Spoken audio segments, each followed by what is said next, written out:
Amit auto चलाता था। एक दिन बहुत काम होने की वजह से रात के 12 बज गए थे। अमित घर वापस जा रहा था, तभी रास्ते में अमित को एक सुंदर लड़की दिखाई दी। रुको रुको भैया, रुको। अरे मैडम, आप इतनी रात को इस सुनसान जंगल में क्या कर रही हैं? भैया, मैं इस जगह किसी को जानती नहीं हूँ, यहाँ पर नहीं आई हूँ। कहाँ जाना है आपको? वो उसे एक पर्ची देते हुए कहती है, मुझे इस पते पर जाना है। ठीक है मैडम। अमित अपना ऑटो चला ही रहा था कि उसका ध्यान शीशे पर पड़ता है। शीशे में रूपा का असली चेहरा दिख रहा था।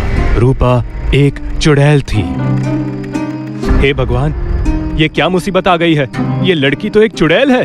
भगवान मेरी रक्षा करे, मुझे बचा ले। भैया बस ऑटो रोक दीजिए, मुझे यही जाना है। हे भगवान रक्षा कर, भगवान रक्षा कर। कितने पैसे हुए? अमित बिना पैसे लिए डर के मारे ऑटो को पूरी तेजी से अपने घर चला जाता है। बिना खाए पिए अमित सो जाता है। सुबह जब उठता है, रात को क्या हुआ था जी? भूत देख लिए थे क्या? तुम्हें कैसे पता? अरे मैं तो मजाक कर रही हूँ। आप सीधे आए और कुछ बोले भी नहीं, खाना भी नहीं खाए और बस जाके सो गए। मुझे कुछ याद नहीं है। अमित और कमला आपस में बात कर ही रहे थे कि तभी रूपा दरवाजा खटखटाती है। क्या मैं अंदर आ सकती हूँ? रूपा को देखकर अमित के पसीने छूटने लगते हैं। आइए, अंदर आइए, आइए। इस मोहल्ले में मैं नहीं हूँ। भैया कल मुझसे पैसे लिए बिना ही वहाँ से चले गए। कोई बात नहीं। क्या हुआ था जी? आपके इतने पसीने क्यों छूट रहे हैं? गर्मी बहुत ज्यादा है ना, शायद इसलिए। हाँ हाँ। रूपा पैसे देकर चली जाती है। अमित और कमला आपस में बात करने लगते हैं। आपकी तबीयत ठीक है ना? तुम उस लड़की से दूर रहना, इसी में हमारी भलाई है। अरे ये क्या बोल रहे हैं जी आप? अमित काम करने चला जाता है। कमला रूपा से मिलने जाती है। अरे दीदी, आप यहाँ? हाँ, मैं सोची तुम नहीं आई हो, अकेले सामान की व्यवस्था नहीं कर पाओगी, इसलिए मैं यहाँ तुम्हारी मदद करने के लिए चली आई। बहुत अच्छा किया। वैसे आपका नाम क्या है? मेरा नाम कमला है। और तुम्हारा? मेरा नाम रूपा है। वैसे भैया बहुत अच्छे हैं, उन्होंने रात में मेरी मदद की थी। रूपा नाम बहुत अच्छा है। किसी चीज की मदद की जरूरत हो तो हमें जरूर बताना। कमला को वहाँ बहुत अजीब सी गंध महसूस होती है और वो घर आ जाती है। रात हो जाती है।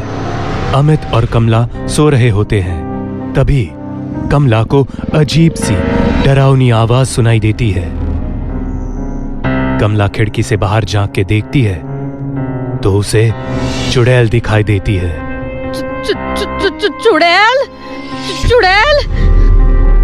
नहीं छोड़ूंगी, नहीं छोड़ूंगी।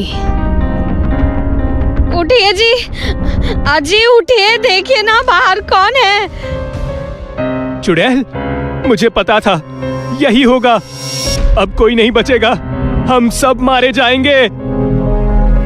क्या पता था आपको? हाँ? कुछ नहीं, चुपचाप सो जाओ।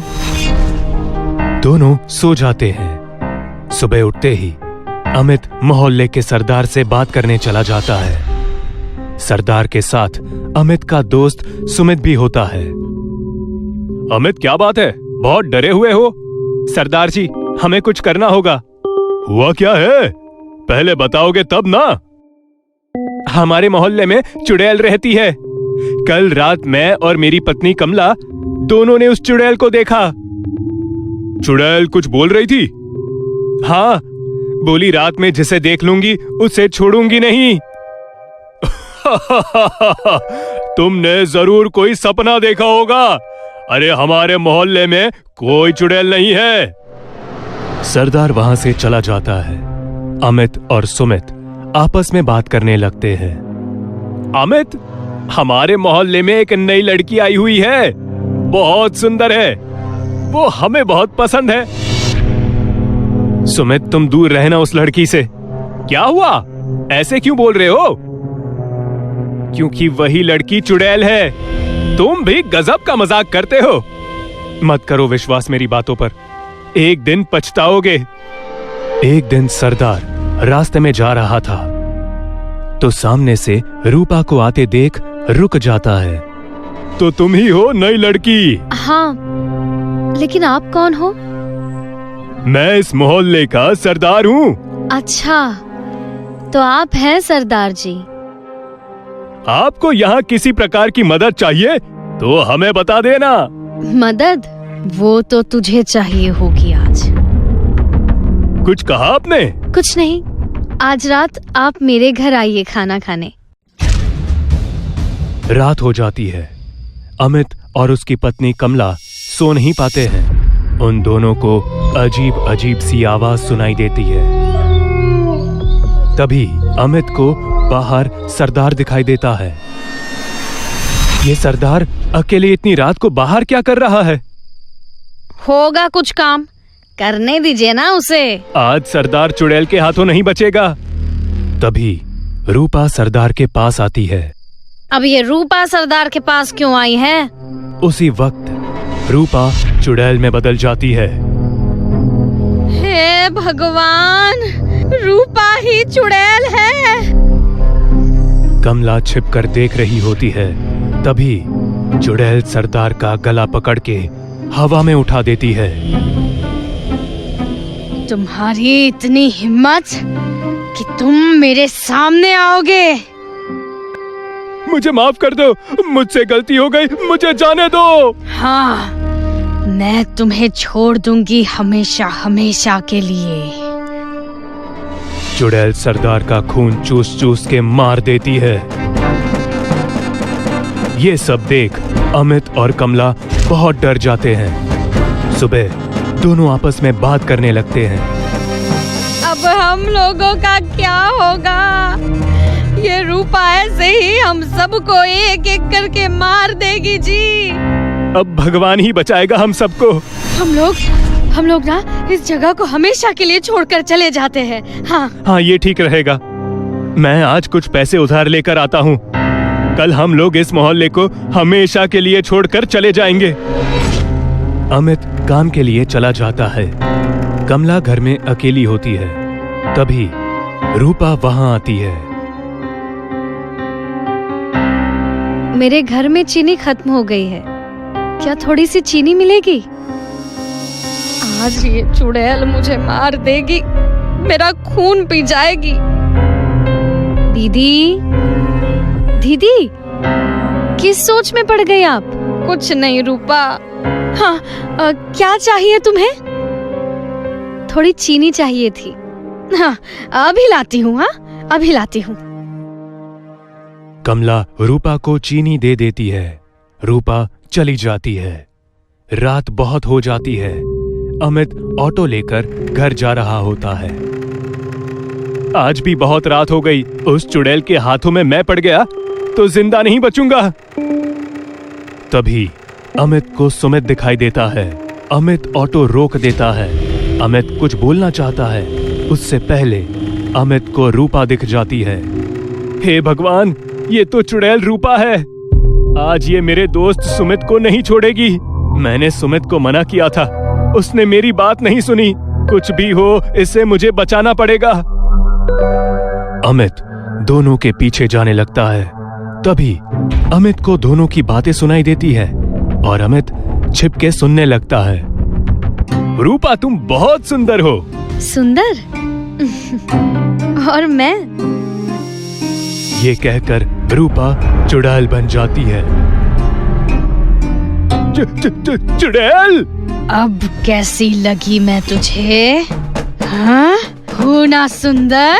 हूँ ना सुंदर? मुझे छोड़ दो, बचाओ, बचाओ!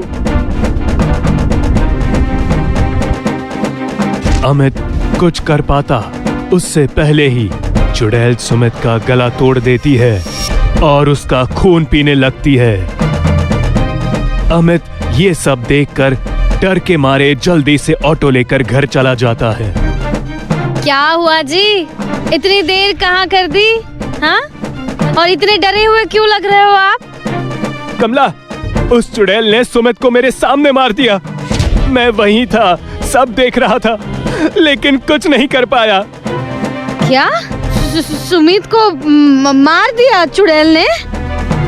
हाँ, अब इस चुड़ैल का कुछ करना होगा, नहीं तो हम में से कोई जिंदा नहीं बचेगा। मैं एक बाबा को जानती हूँ, वो हमारी मदद जरूर करेंगे।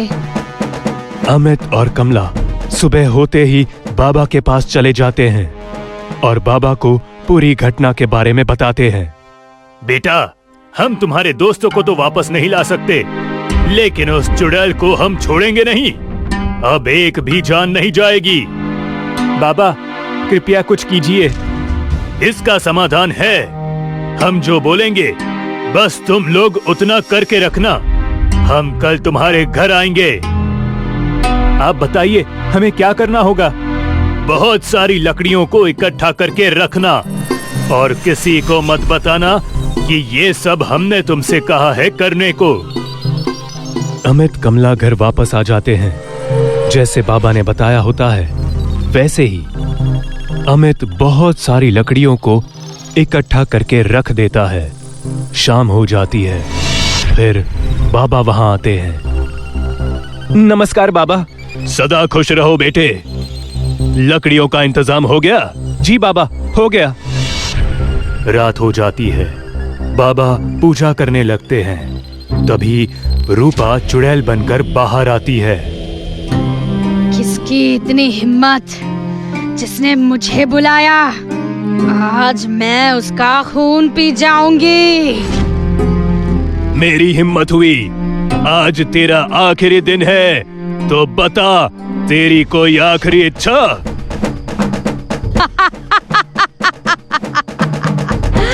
हाँ, तेरा खून पीना है।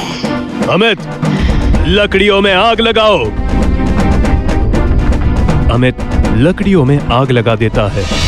बाबा मंत्र पढ़ने लगते हैं। चुड़ैल जैसे ही बाबा को मारने की कोशिश करती है, बाबा चुड़ैल को आग में धक्का दे देते हैं और चुड़ैल आग में जलकर मर जाती है।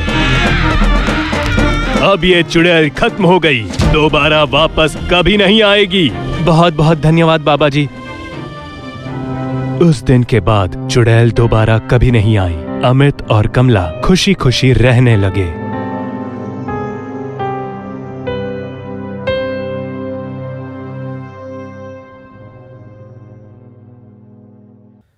मेघा बहुत दिनों के बाद अपनी सहेली से मिलने के लिए गांव जा रही थी। उसकी ट्रेन बहुत रात को गांव के स्टेशन पर पहुंची। वो ट्रेन से उतरी और आसपास रिक्शा या टैक्सी ढूंढने लगी।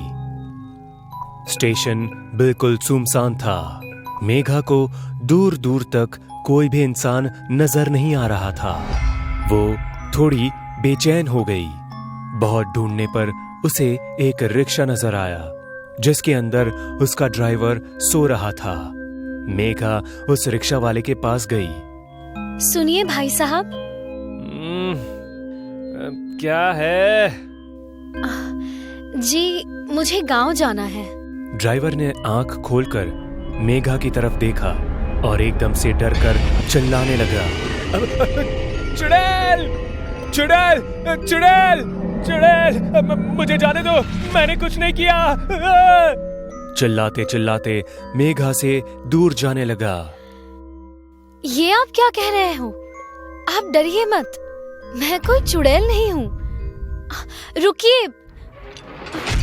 ड्राइवर शांत होके धीरे धीरे मेघा के पास आने लगा। आप चुड़ैल नहीं है तो कौन है आप? मैं शहर से आई हूँ। इस गांव में मेरी सहेली रहती है। क्या आप मुझे गांव तक छोड़ सकते हैं? अगर मैंने आपको गांव तक छोड़ा तो वो चुड़ैल मुझे नहीं छोड़ेगी। चुड़ैल? कौन सी चुड़ैल? लाल साड़ी वाली चुड़ैल। आप फिक्र मत कीजिए, मैं आपके साथ हूँ। चलिए आप साथ है तभी तो डर लग रहा है। आपने लाल रंग पहना है, जो चुड़ैल को बिल्कुल पसंद नहीं। गांव में अगर कोई भी लाल रंग के कपड़े पहनता है तो चुड़ैल उसके शरीर को 2 टुकड़ों में फाड़ कर जमीन में गाड़ देती है। ये सब सुन के मेघा थोड़ी डर गई, पर फिर अपने आप को संभालते हुए कहा, देखिए, बात को समझिए। इतनी रात को मैं चल के नहीं जा सकती, और यहाँ दूसरी रिक्शा भी नहीं है। चाहे तो ज्यादा पैसे ले लीजिए, पर प्लीज यहाँ से चलिए। अब ठीक है, पर मैं आपको गांव के बाहर एक मंदिर है वहीं छोड़ूंगा। आगे आपको खुद जाना होगा। ठीक है, चलिए। मेघा नाखुशी से मान गई और दोनों गांव की तरफ निकल पड़े। कुछ ही देर में वो मंदिर के पास पहुंचे। मेघा ने ड्राइवर को पैसे दिए और ड्राइवर मंदिर में हाथ जोड़कर वहां से निकल गया। मेघा अकेली रह गई। उसे गांव नजर आ रहा था, पर चुड़ैल की कहानी सुनकर वो थोड़ी सी डरी हुई थी, पर हिम्मत करके वो गांव की तरफ बढ़ने लगी। मेघा सड़क पर चल रही थी, उतने में उसे पीछे किसी की आहट सुनाई दी। उसने घबराकर पीछे देखा तो वहां कोई नहीं था। उसका ध्यान जमीन की ओर गया और डर के मारे उसके पसीने छूटने लगे। जमीन पर खून से रंगे हुए पैरों के निशान थे जो उसके पीछे पीछे चल रहे थे। मेघा ने अपने पैर उठा के देखे तो वो बिल्कुल साफ थे। मेघा ने डरकर उल्टे पांव चलना शुरू कर दिया, पर वो पैरों के निशान उसका पीछा करते रहे। मेघा रुक गई। वो निशान चलते चलते उसके बगल में आके रुके। मेघा वहां से जाने के लिए मुड़ी और जैसे ही वो मुड़ी, उसके कंधे पर एक खून से लथपथ हाथ पड़ा। मेघा इतनी डर गई कि वो चिल्लाते हुए गांव की तरफ भागने लगी। मेघा चिल्लाते हुए गांव में पहुंची। मुझे बचाओ, वो चुड़ैल मुझे मार डालेगी, मुझे बचाओ। बहुत से लोग अपने घर से बाहर आ गए। मेघा की सहेली भी बाहर आ गई। मेघा ने उसकी सहेली को उसके घर के बाहर आते हुए देखा और पूरी ताकत से वो घर के अंदर भागी। उसकी सहेली भी उसके पीछे भागती हुई अंदर गई। तू लाल रंग पहन के क्यों आई है गांव में? गलती मेरी ही है, तुझे बुलाना ही नहीं चाहिए था। एक काम कर, तू भाग जा गांव से, वरना ये चुड़ैल तुझे नहीं छोड़ेगी। मेरे पति की तरह तुझे भी मार डालेगी। वो दोनों घर में बात कर रहे थे, तभी चुड़ैल का खून से लथपथ एक हाथ दरवाजा तोड़कर अंदर आया और मेघा को घसीटकर बाहर ले जाने लगा। चुड़ैल के हाथ ने मेघा को घसीटकर घर के बाहर फेंक दिया। उसे कुछ समझ नहीं आ रहा था कि हो क्या रहा है। गांव वाले मेघा को देखने के लिए उसके पास जाने लगे। मेघा के ऊपर लाल रोशनी में लाल साड़ी वाली चुड़ैल देखने लगी। गांव वाले रुक गए और अपने घरों की तरफ भागने लगे। चुड़ैल का रूप बहुत भयानक था। पूरी साड़ी खून में लथपथ होने के कारण वो खून की बूंदें मेघा के शरीर पर गिर रही थी। मेघा का चेहरा खून से लाल हो गया था। मैंने तुमसे कितनी बार कहा है कि इस गांव में कोई भी लाल रंग के कपड़े पहनकर नहीं आना चाहिए, पर तुम लोग मेरी बात नहीं मानते। अब ये लड़की जान से जाएगी।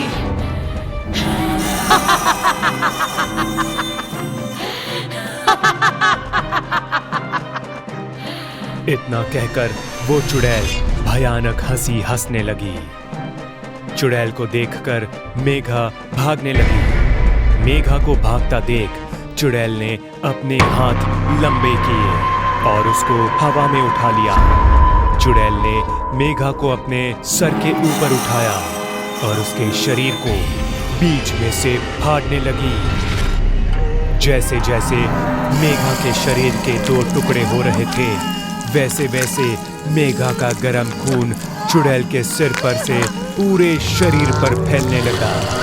उस खून की वजह से चुड़ैल की साड़ी और भी लाल होने लगी। शरीर के फटते वक्त मेघा इतने जोरों से चीख रही थी कि उसकी चीखों की वजह से पूरा गांव थरथरा उठा था। सारे गांव वालों की रूह कांप उठी। अंत में मेघा के शरीर के 2 टुकड़े हो गए और वो वहीं हवा में लटकते रहे। चुड़ैल जोरों से हंसने लगी। उसने अपने हाथ जोर से जमीन पर दे मारे और उसकी वजह से जमीन में 2 गड्ढे हो गए। चुड़ैल ने अपने दोनों हाथों में 2 टुकड़े लिए और दोनों गड्ढों में एक एक फेंक दिया। जैसे ही टुकड़े गड्ढे में गिरे, उस पर अपने आप मिट्टी गिरने लगी और देखते ही देखते गड्ढा बुझ गया। जमीन जैसी थी वैसी हो गई। चुड़ैल के अंदर से लाल रोशनी निकलने लगी और उस रोशनी में वो गायब हो गई। चुड़ैल के जाते ही मेघा की सहेली उस गड्ढे वाली जगह पर आई और रोने लगी। धीरे धीरे सारे गांव वाले इकट्ठा होने लगे।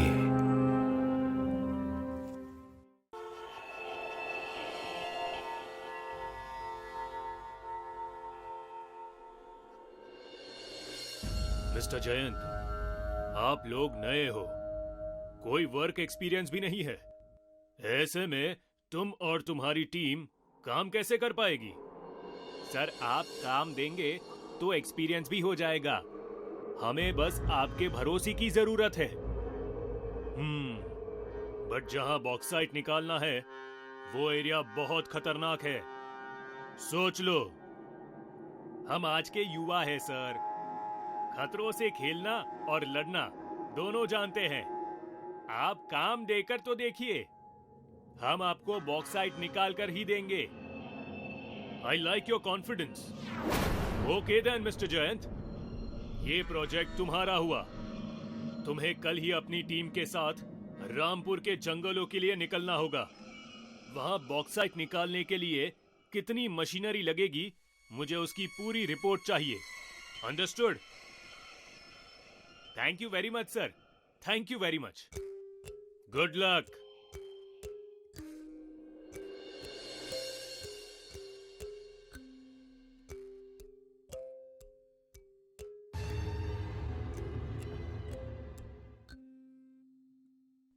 क्या बात बनी कि नहीं?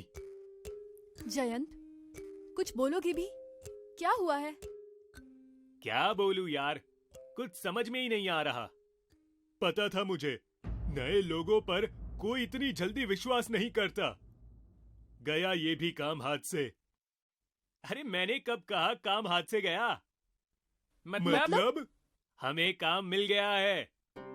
बॉक्साइट निकालने के प्रोजेक्ट को हमें ही लीड करना है। सच्ची? मुच्ची? आ जाओ यार, इसी बात पर गले लग जाओ। Hip hip hurray! Hip hip hurray!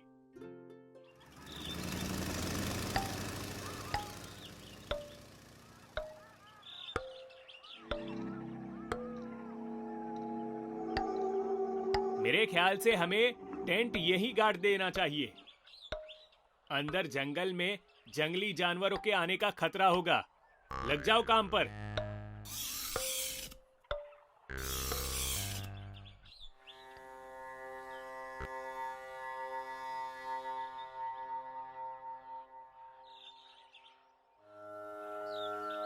दोस्तों, इस मैप के अनुसार बॉक्साइट 5 किलोमीटर के दायरे में ही होना चाहिए और हमें उसी के अंदर खुदाई करवानी पड़ेगी। अच्छा, शुरुआत कहां से करनी है हमें? डिटेक्टर जहां जहां सिग्नल दिखाएगा वहां हम निशान लगाते चले जाएंगे। उसके पास यहाँ की भौगोलिक स्थिति को देखकर कितनी मशीनरी चाहिए उसकी डिटेल्स बॉस को भेज देंगे।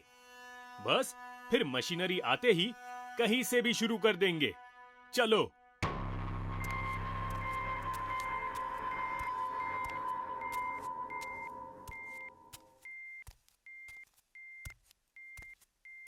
अबे यार मुकुल, तुझे डर तो नहीं लग रहा है ना?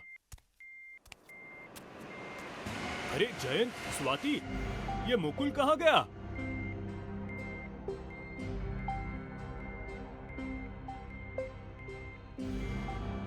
अरे अभी तो हमारे साथ ही चल रहा था, ऐसे अचानक कहाँ गायब हो गया?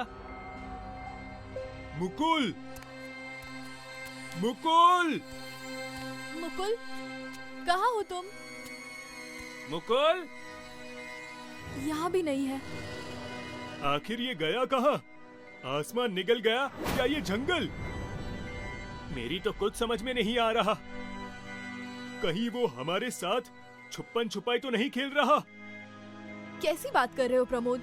हम यहाँ काम करने आए हैं या छुपन छुपाई खेलने? बचाओ! बचाओ! ये तो मुकुल की आवाज है। आवाज उस झाड़ी के पीछे से आ रही है। बचाओ! बचाओ! ओह गॉड, ये तो नरभक्षी है। हमें मुकुल को बचाना होगा। पागलों जैसी बात मत करो स्वाति। देख नहीं रही हो उन्हें? कैसे मुकुल को जिंदा ही खा रहे हैं। ऐसे नरभक्षियों के सामने जाना भी मौत को दावत देने जैसा है।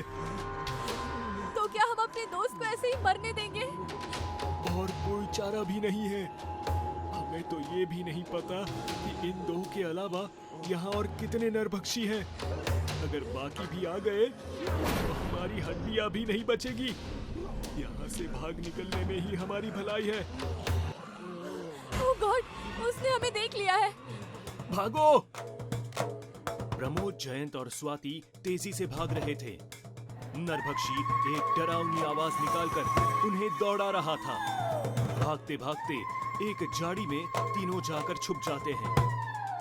तभी एक नरभक्षी आकर उन्हें ढूंढता है। प्रमोद, जयंत और स्वाति बुरी तरह से डरे हुए थे। वे झाड़ियों के बीच से उसे देख रहे थे। तभी दूसरा नरभक्षी वहां आ जाता है। फिर वे वहां से चले जाते हैं। उनके जाते ही तीनों राहत की सांस लेते हैं। अंधेरा होने से पहले हमें यहाँ से निकलना होगा। अरे दिमाग खराब हो गया है क्या तुम दोनों का? बॉक्साइट की मैपिंग किए बिना हम यहाँ से नहीं जा सकते। अगर चले गए तो ये काम भी हाथ से निकल जाएगा।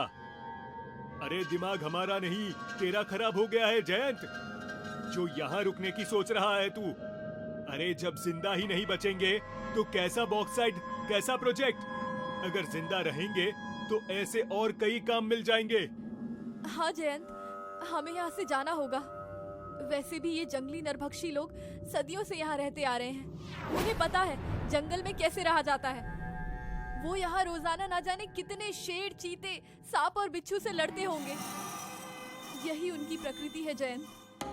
बिना सोचे समझे हम यहाँ आ गए। ये हमारी गलती है। हमें नहीं आना चाहिए था। जान है तो जहान है। तुम दोनों समझ नहीं रहे हो। ऐसे मौके बार बार नहीं मिलते। अरे समझने की कोशिश तू नहीं कर रहा है यार जयंत। ये जंगल जंगली लोगों का घर है, हमारा नहीं। हम यहाँ उनके लिए घुसपैठिए हैं। वो हमें बिल्कुल भी बर्दाश्त नहीं कर पाएंगे। यहाँ खतरा है। खतरा है तो लड़ते हैं ना उससे। अरे ऐसे भागने की क्या जरूरत है? वैसे भी प्लेन को वापस बुलाने में 5 से 6 घंटे जाएंगे। तुम्हें क्या लगता है बिना लड़े हम उन नरभक्षियों से बच जाएंगे? वो हमें नोटिस कर चुके हैं और हमें ही ढूंढ रहे हैं। हमें जिंदा रहना है तो उनसे लड़ना ही होगा। कैसे? हमारे पास तो हथियार भी नहीं है लड़ने के लिए। मेरे पास एक चाकू है। बढ़िया, हम मजबूत और बड़े डंडे काटकर उसे नुकीला बनाकर हथियार की तरह इस्तेमाल करेंगे। जल्दी से लकड़ियां ढूंढो।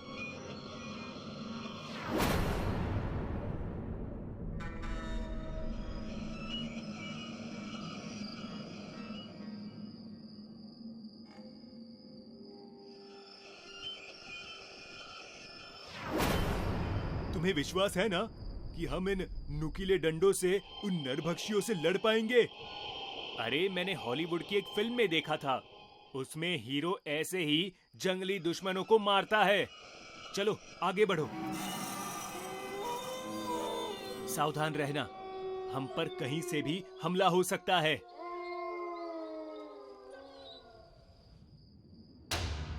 तभी ऊपर पेड़ पर बैठा नरभक्षी जंप करके प्रमोद पर हमला कर देता है। वो प्रमोद को दांत से काटने की कोशिश करता है। तभी प्रमोद डंडा सामने करता है, जिससे नरभक्षी का मुंह डंडे में फंस जाता है और जयंत स्वाति उसे डंडे से खूब मारते हैं, पर उसे कुछ असर नहीं होता। तभी जयंत को मोटी लकड़ी नजर आती है।